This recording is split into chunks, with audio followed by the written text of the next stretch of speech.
Hey listeners, my name's James. And I'm Tim. We're your hosts. You're listening to The Waiver Wire.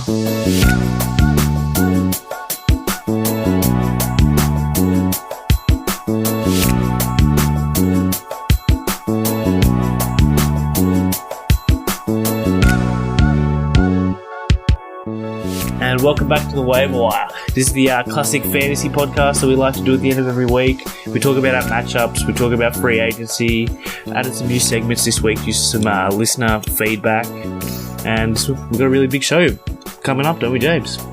Hello everyone, welcome back. Yeah, Tim, we've got a big episode, some new segments we've got added in. People, we're listening to the people and we're giving the people what they want. Absolutely. So, are you ready to kick us off for a big episode? No worries. So we'll just start off by talking about our plays of the week and a general view of who was good for us and who wasn't in our matchups in our league. A couple of good plays for me. Obviously, your boy James Harden, the MVP candidate. I'm still trying to swing a trade for him. I'm still trying to find the pieces to make that work, but no. Yeah. No. If he's going to get 35 points and 15 assists every game, nothing. Unless you want to give me Kat and Stephen Curry. Jeez.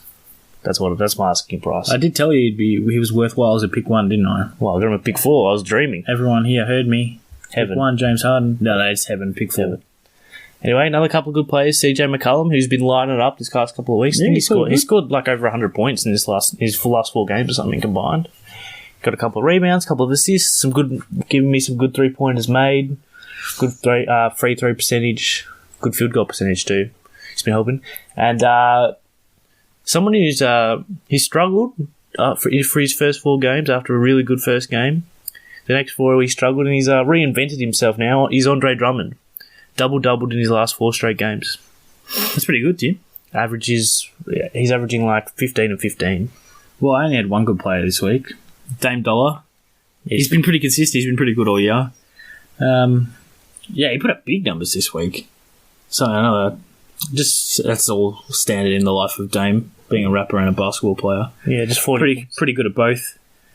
But yeah, I had a pretty shocking week this week, Tim. So lost every category by about 2 or 3 points. Didn't lose not every category, but the ones I did lose. So yeah, not much good to come out of this week. Well, do you know who's on top of the league? Yeah, I do know it's you, Tim. Yeah, absolutely. So, do you know what I won this week against second place? What? 8-1. Well, I'm not messing around. It's a marathon, not a sprint, Tim. I'm not messing around. It's a marathon, not a sprint. Who was your bad player? I'm already on 22-7. Good luck catching up. Is that good? Good luck catching up. Is that good? It's alright. Good luck catching up, James. Alright, my bad players. There was only one for me, and his name's Moose the Goose. Because he's a goose. He's trash. How many games did Milwaukee play? 4 or 5? Got 15 points, 10 rebounds, and 5 assists in 4 games. That's for the 4 games? 4 games. Do you know what you classify that as, Tim? Trash. Fuck all. He doesn't even play defense. I don't know what the fuck he's doing. I have no idea. What about you, James? Do you have any bad players? Yeah, I've had one culprit who's stuck out of the rest for me, Tim. Wesley Matthews. Well, he's been fucking abysmal. Who said he was going to be good in the first place? After Achilles injuries, you're never good again. Have a look at Brandon Jennings. He played good. He was a good 3-point shooter last year, and I thought maybe that'll be good for just some 3-point. He was my last pick in the draft. So I thought maybe it was some good 3-pointers made or something. Do you know who my last pick in the draft was? No. Sean Kilpatrick. That was a good pick up, Tim. Absolutely. But, yeah, he was my last pick in the draft. I thought some good 3-point percentage or field goal percentage would have... No. 1 of 15 twice in the week. So that's not getting it done for me. And he's been dropped, Tim. He's been dropped. There's some other notable players around the league as well who played well, like Anthony Davis's and the one man in particular who I predicted to be MVP, Russell West, 42, 16, and 12. Good game, yeah. Good field goal percentage as well. 62% as well. He wasn't inefficient today for once. Not for once. For once. That's not bad for him. Fantastic. Anyone else you noticed who had stellar weeks? Sean Kilpatrick was really good. He had a good week, Sean Kilpatrick. He's starting to get Nick Young had a good week, actually. Yeah, but he's done now. He's finished now. We'll talk about him a bit later. JJ Barea had a good week before he got dropped. Yeah, he was alright. Well, injuries make spaces. You can only pick him up for a week as like an injury cover, and then they can go away again. So there's a lot of players coming back from injury actually soon. Reggie Jackson and Jeremy Lin should be back soon. Yeah. There's a lot of players still to come back. Anyway, moving on, we've got A new segment here, Tim. new segment suggested by a faithful listener. Yeah. He subscribes to our podcast. He said he wanted to see some buy low, sell high. And that's exactly what we're going to do today, James. We're going to talk about some buy low, sell high. Well, I'll hit you with the first one. Who you should be buying? Buy Tyson Chandler. Why is that? For some reason, he's only in less than half the leagues, and he's averaging the third highest amount of rebounds. So that is a recipe for disaster if someone else in your league gets him, Tim. 13 rebounds a game. And he's not owned because a lot of people have been dropping him because of he's had personal issues. But for someone like me... He didn't play again yesterday. And he didn't play again today. But for someone like me who has Wesley Matthews stinking it up, and he's actually a negative for my team, I'm happy enough to drop Wesley Matthews and bring in Tyson Chandler and let him sit on the bench until he comes back and he's ready to go. So buy low, sell high is more about trading, James, than free agency. But yeah, that's just a little pick. Well, other people might have him in their teams, Tim. No. Buy him low. He's not playing. People will be eager to get rid of him. Well, me and James both agreed on this one. Probably the best, the most informed small forward. Well, will be the most informed small forward. Gordon Hayward just came back from injury, played about 4 or 5 games. If someone has him, do whatever you can to get him. People are looking to get rid of him. Do whatever you can to get him. It's not exactly buying low, but you should be able to buy low on what he is because I reckon he's going to be one of the best small forwards this year. You can get good value for him at the moment. Exactly. Someone was... we were talking to one of our Twitter followers who wanted some help with his team, and he asked me if a straight swap for Gordon Hayward with Myles Turner was good value. He was trying to give away Gordon Hayward, and I said, mate, keep on to Gordon Hayward, and he will double Myles Turner value in about 3 weeks. But there's your buy low, sell high. That guy was trying to buy low. He's doing the right thing. So sell high on Myles Turner right now, and this is probably where you're maximising your profit on him. Good on him. Good on the bloke. But my buy low, actually, Tim, pretty interesting one. I think Drew Holiday. Yeah, no, that's a good idea. He's been out of action for the first couple of games of the season, and I don't know. I think that people will be getting restless with his zeros. They may not be sure when he's coming back, and they might just look for other options. So if you can get him low before people know he's on his way back, you can stockpile him there for a couple of games. I think he's expected back next Friday. Is that right? Yeah. He said he'd be looking to come back either Friday or the next game after. I think they're playing on the Monday after that. I mean, he's been out taking care of his poor wife who went through cancer. Was it? No, they got a tumour taken out of her brain. We don't like to see that here at the Waiver Wire. There's too many injuries going on in the NBA and with people surrounding the NBA, and we wish him and his wife all the best, and hope he comes back. There's a positive for your fantasy team. It's not actually him that's been injured. He's been out taking care of his family. So, admirable thing to do, might I add. But, I think he should come back in and make an immediate impact. He should have been keeping fresh while he's away from the team. And, I think he can definitely jump in there and make an immediate impact. So, buy low on Drew Holiday. Now, another man who I've been big on since he was waived by Denver, actually, Sean Kilpatrick, been getting the starting gig down at Brooklyn with their injuries and stuff, and they finally realised that maybe he should just get a starting job since he's a king. So they gave him the starting job, and don't worry, he's not let them down. He's not let them down whatsoever. So he's definitely in line for more minutes, and you should buy low on him. Following the Drew Holiday tune, Patrick Beverley. Buy low on him. I think he hasn't been fantastic in the last couple of seasons. But if you need 3-point shooting in your side, I reckon he'll be a weapon for you this year because he, with Harden playing like he is as the point guard, I feel like Patrick Beverley is going to have a lot of room in those corners, and he'll be shooting over 40% from 3. And in a team that you saw Houston put up 48 threes against San Antonio, even though they weren't shooting a high percentage. So if he's shooting 40%. He'll make 3 threes a game. He's not going to play with the... That's just interesting that you said with all the spacing with Harden, but he won't play with Harden. Yes, he will. He shouldn't be. He will be. He shouldn't be. He will be. If Mike D'Antoni is doing something, he should not be playing with him. He'll be playing with the second unit. No, I you prefer. need a point guard in that second unit. No, Beverley playing with the Beverley will play with the starting unit eventually. He should not be playing with the starting unit. You don't need a waste out there. No, he's not. Yes, he is. Tim, he's not a playmaker. He's more of a playmaker He's than just a Tyler shooter, Adams. really. He's not really a He's more of a playmaker. He can control the ball and he can tell people where to go on the court. Tyler Adams can't do that. And you look lost with James Harden now because you don't have another facilitator. He's a facilitator. He will play with the second unit, but he's going to be playing with Harden a lot as well. No, he shouldn't be. There is no point in having him on Anyway, the there's court. going to be space created by Eric Gordon off the bench. Because Eric Gordon is a jet. And you know you should buy low on James? Eric Gordon. Eric Gordon. Absolutely. With Harden and with Beverley coming back as well. He's been pretty inconsistent to start the season, but with Beverley coming back and Harden into form, He's scored 29 points. He scored 25 in the second half. he's efficient too. With Beverley coming back, there'll be another person dishing him dimes pretty much. And he'll be playing off the second unit. He'll be playing against second units, predominantly. And he won't have to facilitate, so he can just stand on the 3-point line exactly where he wants to be. Buy low on Eric Gordon. Absolutely. A little bit of advice. So, now that after we've bought low, we've got to try and maximise some value. So we're selling high. I've got two for you, James. JJ Barea.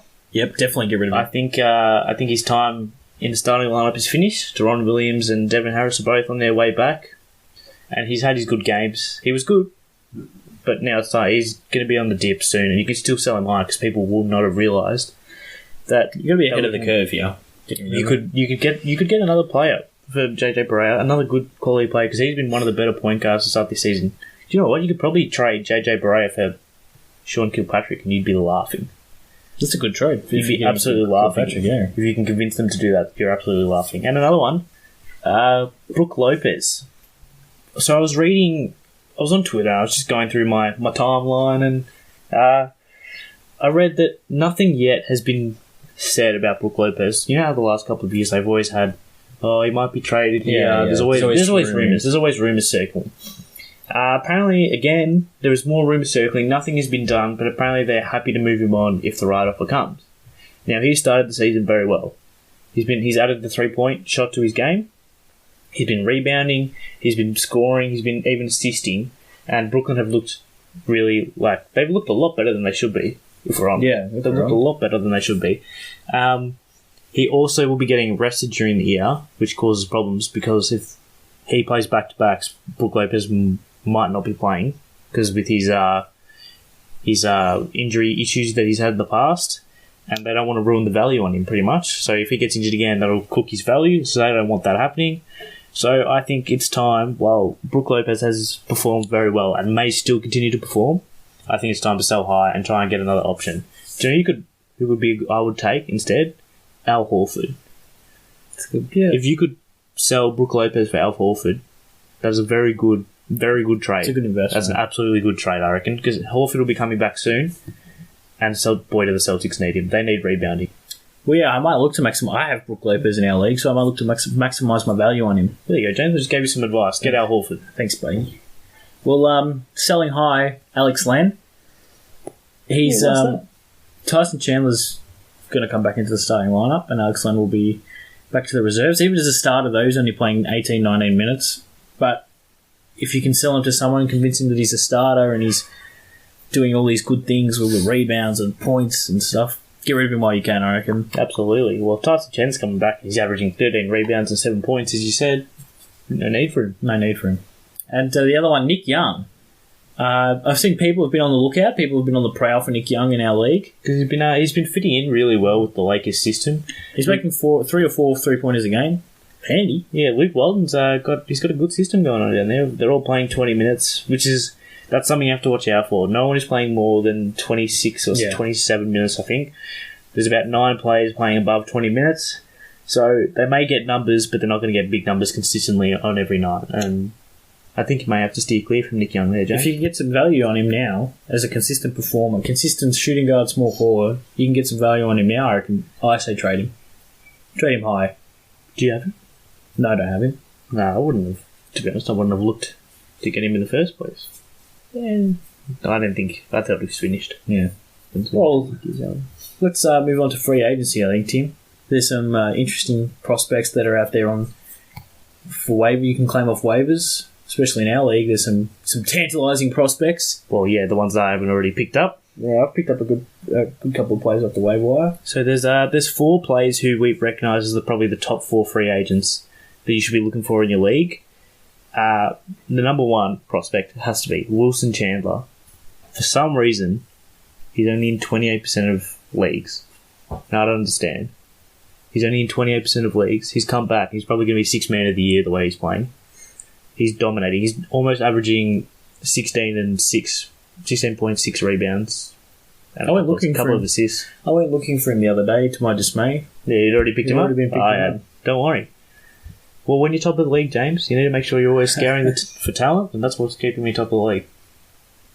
Well, a good prospect I've been checking out, been waiting for his return. Wouldn't jump on him just yet, as he's still probably a couple of weeks away. But Will Barton, monitor that situation, I think. Yeah, absolutely. He was starting for the Nuggets. He won't start again, though, so just keep that in mind. But good output at the end of your bench, because there's been some pretty terrible players that still have a high selection. So he's a pretty good replacement if you need him. Another player is going to get 15 points. There's not enough of them on the Nuggets, to be honest. Yeah. Needs more players like that. I can't wait till Bart comes back, because then he can actually do something for the Nuggets. We might actually get a win, We might actually get a W one of these days. Yeah, let's hope. No, I don't hope they get a W. Wow. So you hope we go 3-79? Yeah. The Rockets are going 78-4, mate. I wouldn't mind pick one. Start all over again. Trade everything. Sack Mike Malone. Trade for Ben Simmons. Laughing. Oh, absolutely. Another prospect. Someone I've been hot on him too. I've been hot on him. And only in astonishingly 8% of leagues, James. Unbelievable. Tim Hardaway Jr. He didn't have a very good season last year, actually. He was very poor. That's putting it kindly. And he's averaging 13 points already off the bench for Atlanta, getting more and more minutes every time he comes on because he's just playing so well. And his place in the rotation looks pretty safe too. They don't have a lot of scorers coming off the bench there, but he's a good option for them. Him and Malcolm Delaney look pretty good coming off their bench. Why haven't you picked him up for Wesley Matthews yet?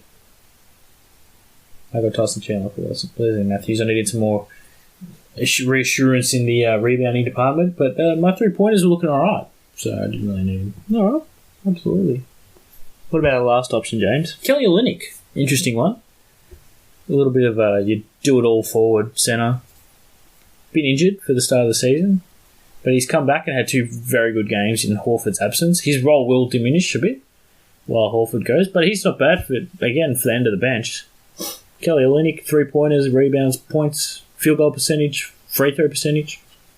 He was popping some blocks, steals. He does everything. He played a really good game on Sunday. Played a real good game. Yeah. So, he's not out of the question, especially in only 19% of teams. If you got an injury, I wouldn't look past Kelly Olynyk if Tyson Chandler's taken. Yeah, absolutely. All right, James. We got some questions. It's question time, is it? Yeah, it's question time. We got some questions from some listeners. We're gonna read them out here. We're gonna answer them. So, Tim, do you want to hit us up with the first question? All right, James. I'm gonna ask you this question, and you have to answer it for me. I'll give you some input after as well. So, Jaden, a new follower actually, asked... Shout out, Jaden. Welcome. Who would you prefer out of DeAndre Jordan and LaMarcus Aldridge? And which would you trade out of Lopez and Booker? So, first of all, tell me who would you rather have out of DJ and Aldridge and why? Well, it depends on the makeup of your team, really. I mean, if you have good rebounders already, you're probably better off going with LaMarcus Aldridge, who will average just under the 10 rebounds a game, and but he's more likely to get more points than Jordan, and he's better free throw shooter and everything. Yeah, absolutely a better free throw shooter. If you're willing to punt on the free throws, I reckon I would probably actually have DeAndre Jordan. He's played pretty well with Chris Paul in Lob City. And he averages he's been averaging 15 rebounds for his whole bloody career, and 10 points, 50 rebounds. But it does cost you in the free throw percentage. So you probably, if you're wanting DeAndre Jordan, you're probably going to have to try and go out and get Andre Drummond as well and just give up on free throw percentage and destroy everyone when it comes to rebounds. Yeah. That's probably your best hope. So add some more rebounders and add some more point scorers. Yeah, and then to make sure you win more. Get rid of the free throw percentage. Just don't worry about it. Because he'd punt on that. Yeah, because he ruins you pretty much. Well, I'd rather have Marcus Aldridge to be honest, but 20 and 10 sort of guy. Hasn't looked like, but he doesn't look like that in the Spurs system. He played well against the Houston, Rockets. but Yeah, played well against the Rockets. One game, Tim. It's a long season. It's a marathon, not a sprint.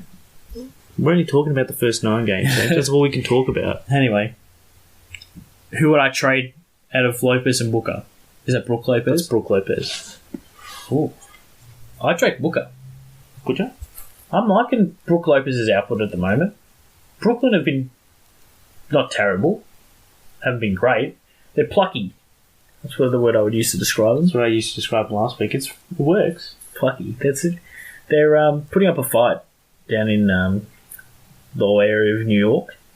And I'm liking what they're doing there with Kilpatrick and the rest of them. Create your player 2K guys they got around there. Why do you say that? Tell me how many players you've heard of on that Brooklyn lineup. Jeremy Lin, yeah. Sean Kilpatrick, yeah. Rondé Hollis-Jefferson, Yep. Trevor Booker, Yep. Brook Lopez, starting 5 right there. Yeah, and where's the rest of them? Struggling, aren't you? Bogdanovic. Yeah, 6. Good done. There's 15 on that roster. Yeah, my team doesn't play in the East, so I couldn't care about them. Oh well. You know, it's Trevor Booker, right? So you just effectively talked about Brooklyn, but you're just talking about 2 players who are playing for Brooklyn. Yeah, my mistake. I was assuming he meant Devin Booker. Devin Booker's the first player that comes to mind when you say Booker, but still, my argument stands. I would get rid of Trevor Booker, keep Brook. I just think he's guaranteed. He's the start, really, without Jeremy Lin. Everything goes through him. More rebound. Not necessarily more rebounds. He's a better 3-point shooter. Covers more areas. Booker is more of the rebounder. Yeah, he covers more areas, though. If you need rebounds, you know what? Even if you need rebounds, I'd probably still stick with Brook. More that he just covers the 3-pointers.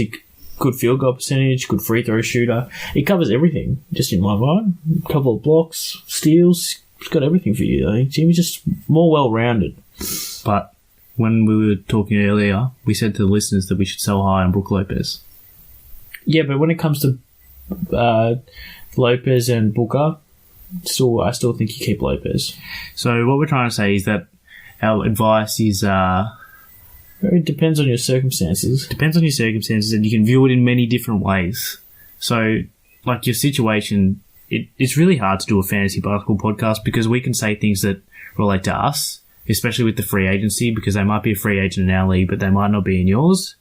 And we're saying sell high on Brook, but in a situation like that, if you have to trade away Booker or Brook Lopez, that's a no-brainer, to be honest. Yeah. I'm afraid you have to trade Trevor Booker unless you need rebounds. Then you bad. It would have to be pretty bad that you need it. Yeah, then I'm sure you'd have to keep Booker. Well, I've got an interesting question for you, Tim. What is it? Tyler asks, should I trade Nurkic for Ibaka? And should I punt free throw percentage if I have Gobert and Nurkic? All right. First of all, I answer Nurkic and Ibaka. No. Keep Nurkic there. Well, Ibaka's had one good game, and that was one good game today against OKC, his old team. Nurkic has only had one good game. Nurkic's had 4 good games to start the season. He was averaging 17 and 10. He's lost his confidence. That's his problem. He loses his confidence. He rushes his shot, and then he gets fouled, and then he doesn't play. So there's no time for him on the court. Denver's also struggling as well. We haven't won. They're 3-7 or 3-6 now. So it's just not going well for them at the moment. But just wait until Mike Malone turns it around. Nurkic will be back starting because he put Jokic on the bench. So Nurkic is now the man in the starting lineup. Yeah, but he hasn't played fantastically.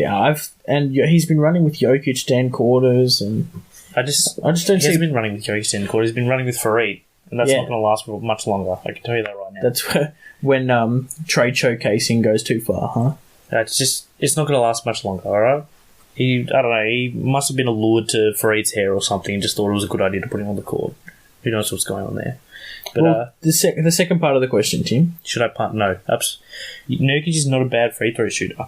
He's averaging like 70+ percentage or something. So there's no reason there to punt on free throw percentage. And there was just the last part that Tyler asked for as well. What about Capella plus Harkless for Barker? Because Tyler's been asking us a lot. He wants to get rid of Capella. He really wants to get rid of him. He does want to get rid of Capella. He's been asking many options for Capella. I understand his frustrations with Mike D'Antoni limiting his... It's about 24 minutes a game he's limited him at pretty much. Even though Capella has shown he's a much better defensive player than Nene, he still seems to be rolling with Nene down to finish the fourth quarter. Because Nene is the more polished defensive player, and your whole team is about offense. We don't really use him... we don't go to him as an offensive option. He's a good passer, but we don't really create shots for him, even though he's a good shooter from the free throw area around there, around the elbows. But I understand his frustrations in wanting to get rid of Capella. I don't think he's even averaging a double-double. Really? No, I don't think he's averaging 10 rebounds. Something like 6 or 7 or something. Well, Capella should absolutely be averaging a double-double. Yeah, but... So, I mean... You traded away Dwight for that. To answer his question, Mo Harkless has been playing pretty well. So, if you're going to package Capella with something for Barker, I probably wouldn't, but it's trade swap for Capella and Harkless. I think he's actually won me over. I would probably swing that trade for Barker. For Barker, you reckon? Don't you reckon there could be a better player out there that you could aim for? Maybe Brook Lopez? I'm just responding to the viewer's question, Tim. He asked for Capella for a Barker. Yeah, if he wants options, I'll give him options. But he asked for some options as well. He wants some options. And he wants options to improve free throw percentage. So that's the trade he wants. So Capella and Harkless to improve free throw percentage, not just necessarily a Barker. But a Barker was just the first thing he named. John Lua? Not enough minutes, I don't reckon. I'd rather have a Barker. He's averaging 25 minutes off the bench there for the Pistons. But he doesn't consistently play that many minutes. Yeah, I know. But you can get better options. But I'm just thinking free throw percentage. Well, if you're giving up 2 starters, you want a starter in return. No, there's no way you'd give up Capella and Harkless. You'd want something else for Capella if you're giving for John Lua. But to increase free throw percentage, shoot with some good centers. Brook Lopez. Brook Lopez is one right there. Robin Lopez isn't. Al Horford? I don't reckon you'd get Capella. You can't get him at Capella. You have to give something else. Maybe you could probably look at maybe, but they tend to be the more expensive players, and players like Kevin Love, Ryan Anderson, Valanciunas, and did I already say Kevin Love? I think I already said Kevin Love. Yeah, look, maybe Markieff Morris even. Yeah, they're the kind of players who have that power forward center availability. In Morris's case, even small forward, but they have the higher free throws percentage. So they're the players you could kind of look at, I think. To be honest, I would swing that trade if you could get Capella and Harkless for Valanciunas. I'll take that. Good trade, take that in a heartbeat. There you go, Tyler. Just answer. There's your answer. If you like the feedback, let us know. We've been trying to answer everyone's questions, but sometimes we just don't get time. Well, yeah.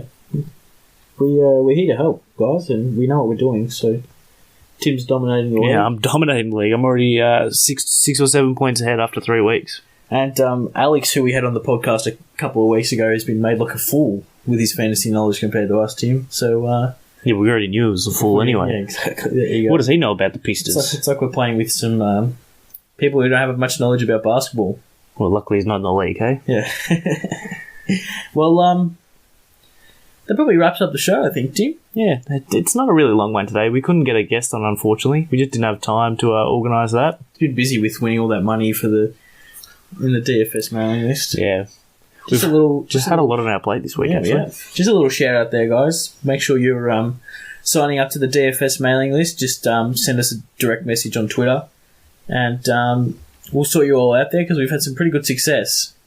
How many people do we have on the mailing list now? 10 plus? 10 plus. Gee, it's getting big. And they've big. been winning money, getting rave reviews about the mailing list, Tim. Yeah, everyone's happy. So if you want to be a part of that, you want to be a part of winning some money. Who doesn't like money, Tim? Tell me who doesn't like money. Everyone likes money. I wouldn't know. Wouldn't know. Absolutely wouldn't know. So yeah, just hit us up in the DMs. Just go and slide on in there, and yeah. So make sure you follow us on Twitter at the Waiver Wire 1. Yeah, we'll sort you out. We'll get you on the way to some more money. If not, well, we just made a YouTube channel as well, actually. Yeah, so check that out. Subscribe. Comment on the videos if you want to join the mailing list as well. Yeah. Either way, just get in contact with us. We'll sort you guys out. But thanks for joining us on another episode of The Waiver Wire. This has been your classic fantasy update for the week. Make sure you check us out on iTunes and wherever else you check out your podcast, and give us 5 stars if you like what we're doing. And just make sure that you know for the rest of the week that I'm on top by 7 points. As always, thank you for joining me, Timothy. No worries, James. Happy to be here. Alright, thanks guys. We'll see you again soon.